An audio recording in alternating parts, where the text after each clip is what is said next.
We've all seen it. A brilliant engineer or a top-tier mathematician tries to explain a basic concept to a beginner, and the interaction completely falls apart. This is the knowledge illusion, the assumption that if you understand a subject deeply, you automatically know how to teach it to someone else. Let's look at two different educators.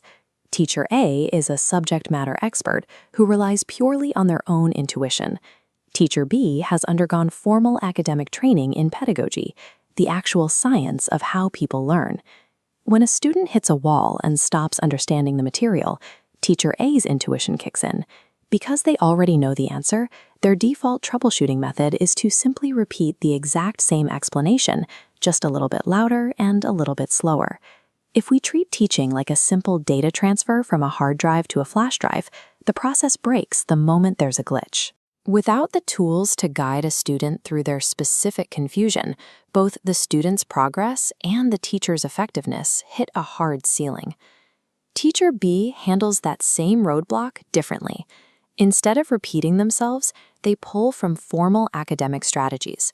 They might use scaffolding, breaking a complex problem down into smaller, manageable steps, or differentiated instruction, which alters the format of the lesson to fit the student's specific needs. This cognitive flowchart shows what happens inside an educator's brain during a lesson. On the left, Teacher A's path hits a roadblock and drops straight into a red dead end of frustration. On the right, Teacher B's path splits into multiple diagnostic branches. To bypass the block, Teacher B assesses the student's learning profile. If an auditory explanation isn't working, they switch the modality to a visual or kinetic exercise, tracing a new path directly to student success. There is a distinct line between barely surviving a chaotic classroom and actually directing it. Crossing that line requires mastering the applied mechanics of how human brains acquire new information. Human intuition is highly unreliable when faced with 30 different confused minds. Formal academic training provides a systemic, reproducible set of tools to diagnose and solve individual learning failures on the fly. These diagnostic tools are the product of over a century of rigorous psychological research, built by scholars who treated teaching as a formal, evolving science. Take John Dewey, an early pioneer in the field. He recognized that sitting students in neat rows and lecturing at them was highly inefficient.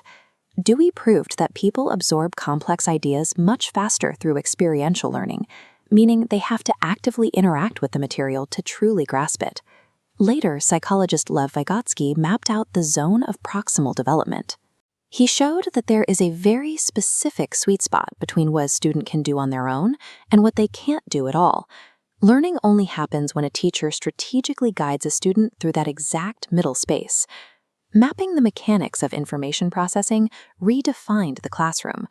These researchers established that education relies on the psychological construction of knowledge, shifting the focus from the delivery of facts to the architecture of the student's mind.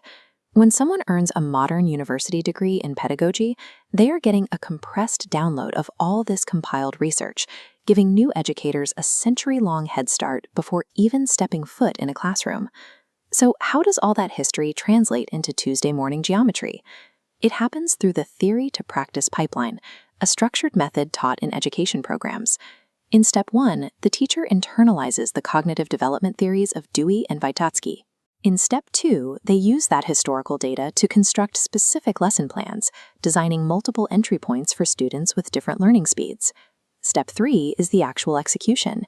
The theory and strategy combine to create precise classroom management and accurate real-time assessment of whether the students are truly grasping the material. We see the results clearly. This scatterplot compares certification levels against student outcomes, revealing two highly distinct clusters. The formally certified cluster correlates directly with significantly higher test scores and improvements in behavioral retention, meaning more time actually learning. The science of pedagogy isn't a collection of abstract theories gathering dust in a university library. It is a mathematically proven driver of superior outcomes for students. Picture that fully trained teacher standing in front of a loud, highly energetic classroom.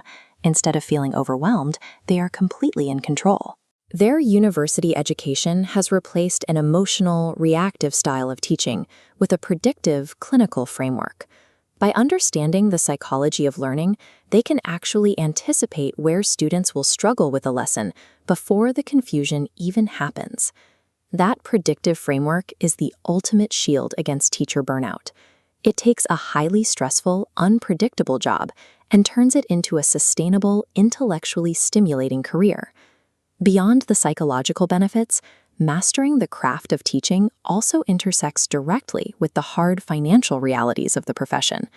National salary tiers show uncertified educators earning $35,000 to $40,000. A bachelor's degree in foundational licensing jumps to $50,000 to $65,000.